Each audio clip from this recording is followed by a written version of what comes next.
গরুর মাংস পছন্দ করে না এমন কোনো মানুষ কিন্তু নেই। মুসলমানদের মধ্যে সবচেয়ে প্রিয় খাবার হচ্ছে কিন্তু গরুর মাংস। আর এই গরুর মাংস ভুনাটা যদি খুব মজা করে রান্না করা যায় তাহলে কিন্তু বেশ তৃপ্তি নিয়ে সবাই বাসায় ভাত খেতে পারে। সো আসসালামু আলাইকুম সুপ্রিয় দর্শক, সবার কি অবস্থা? আশা করছি ভালো আছেন। আজকে আমি দেখাচ্ছি গরুর মাংস ভুনা বা গরুর মাংসের যে লাল ঝোলটা আমরা করি সেটাই দেখাচ্ছি।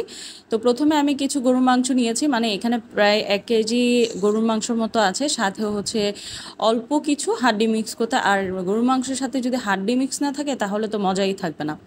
তো প্রথমে আমি দিয়েছি এখানে 2 টেবিল চামচের মতো পেঁয়াজ বাটা। পেঁয়াজ বাটাটা একটু বেশি ব্যবহার করার কারণ হচ্ছে গ্রেভিটা যেন একটু ঘন হয়। তারপর দিয়ে দিলাম রসুন বাটা। রসুন বাটাটা ছোট চামচে দিয়েছি, এজন্য দুইবার দেখানো হলো। এখানে আপনারা বড় 1 টেবিল চামচ রসুন বাটা দিলে হবে। 1 টেবিল চামচ আদা বাটা। তারপর দিয়ে দিলাম ভাজা জিরার গুঁড়ো। আর এটা আমি সব ধরনের মাংসের মশলাগুলোতেই দিই, এটা আলাদা একটা ফ্লেভার আসে, খেতেও কিন্তু খুব ভালো লাগে। তারপর দিয়ে দিলাম গুঁড়ো মরিচ। গুঁড়ো মরিচ আমি এখানে দিয়েছি 3 টেবিল চামচের মতো। তারপর হলুদ দিলাম 1 টেবিল চামচ, লবণ দিয়েছি 1 টেবিল চামচ।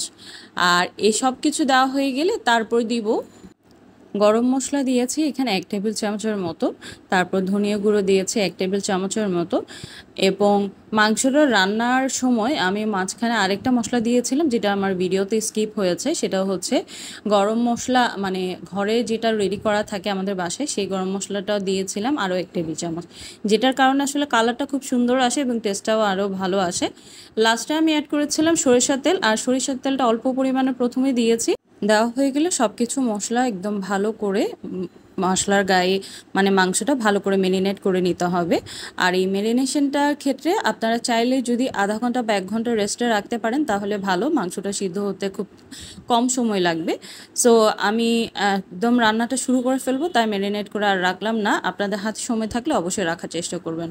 আর তেলটা দেওয়ার আরেকটা কারণ হচ্ছে গরুর মাংসে বেশ পরিমাণ চর্বি থাকার কারণে অল্প তেল দিলে ভালো, কারণ মাংস থেকে অনেক তেল বের হয়। তারপর গরম মশলা দিয়েছি এখানে এলাচি, দারচিনি, তেজপাতা। একটু ভালো করে গরম করে হয়ে আসলেই সরষের তেলটা দিব। আর এখানে সরষের তেলটা দেওয়ার কারণটা হচ্ছে গরু মাংসে একটা অথেন্টিক মেজবানি যে ফ্লেভারটা আছে সেটা কিন্তু পেতে হলে আপনাকে সরষের তেলটা ব্যবহার করাটাই বেটার। তারপর দিয়েছি একটা বড় পেঁয়াজ কুচি। আর এই পেঁয়াজটাকে একটু হালকা লাল করে, মানে ব্রাউন কালারের মতো করে আসলেই আমি যে মাংসটা মেরিনেট করে রেখেছিলাম সেটাই দিয়ে দিব। আর এখানে একটু বলি, আপনারা যদি এই প্রসেসটা ফলো করতে না চান, মানে পেঁয়াজটা কেটে এবং গরম মশলাগুলো একসাথে মাংসের সাথে মেখে কিন্তু হাতে বসিয়ে দিতে পারেন, এটাও ভালো।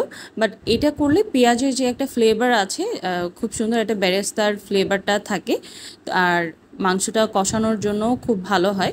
তাই আমি এই প্রসেসটা ফলো করি মাঝে মধ্যে, কিন্তু ম্যাক্সিমাম টাইমে হাতে মাখিয়ে ওইভাবেই রান্না করে ফেলি। সো মাংসটা দেওয়া হয়ে গেলে আস্তে আস্তে মাংসটাতে এখনই কোনো পানি দিব না, মানে জাস্ট ঢাকনাটা দিয়ে ঢেকে রেখে দিব, যেন একদম ভালো করে মাংসটা কষে মাংস থেকে পানিটা বের হয়ে যায়। অল্প অল্প করে মাংসগুলো দেওয়া হলে আমি সম্পূর্ণ মাংসটা এখানে দিয়েছি। এবার একটু ভালো করে মিক্স করে ঢাকনা দিয়ে রেখে দিব 10 থেকে 15 মিনিটের জন্য। আর 10 থেকে 15 মিনিট পরেই দেখতে পাবো, মানে মাংসের গায়ে থেকে মোটামুটি ভালো পরিমাণে একটা পানি কিন্তু বের হয়ে গেছে। যে কোনো মাংস রান্নার ক্ষেত্রে যদি গরম পানিটা ব্যবহার করেন তাহলে কিন্তু খুবই ভালো। আর গরম পানিটা ব্যবহার করার কারণে মাংসটাও খুব তাড়াতাড়ি সিদ্ধ হবে এবং টেস্টটাও কিন্তু ডিফারেন্ট হবে। সো আমি এখানে দেখতে পাচ্ছেন গরুর মাংস থেকে অলরেডি কিন্তু পানি বের হয়ে যাচ্ছে। তো একটু পরপর নেড়ে চেড়ে একদম ভালো করে যখন মশলাটা দেখা যাবে কষে গেছে, এবং মশলার পানি দেওয়ার ক্ষেত্রে একটা জিনিস আমি সবসময় ফলো করি, যেটা হচ্ছে কি যে কোনো মাংস থেকে যখনই পানিটা বের হয়ে যায় সেই পানিটা কষাতে কষাতে, মানে পানিটা আবার শুকিয়ে যাবে, তারপরে কিন্তু নর্মাল পানি অ্যাড করি। আর এখানে আমি ভালো করে মাংসটা কষানো হয়ে গেলে তারপর দিয়ে দিয়েছি গরম পানি, প্রায় 1.5 কাপের মতো দিয়েছি। এতে ভালো করে মাংসটা সিদ্ধ হয়ে যাবে। আর আমার কাপটাও বেশ বড় সাইজের ছিল, যার কারণে আমার মোটামুটি 1.5 কাপের মতোই লেগেছে।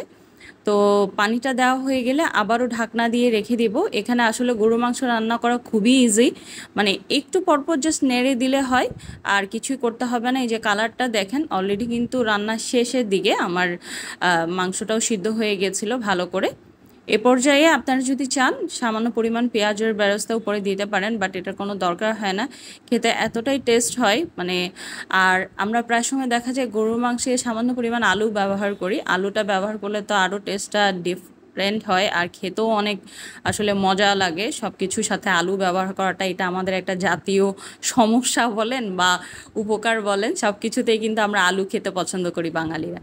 তো এই তো আমার আসলে রান্না কমপ্লিট হয়ে গেছে। এখানে মোটামুটি খুবই সুন্দর একটা কালার আসছে। আর এখানে যদিও রান্নার ঘরের আমার লাইটের কারণে কালারটা বোঝা যাচ্ছে না, বাট ডে লাইটে খুব সুন্দর একটা কালার কিন্তু আসছে, আপনারা দেখতেই পাচ্ছেন।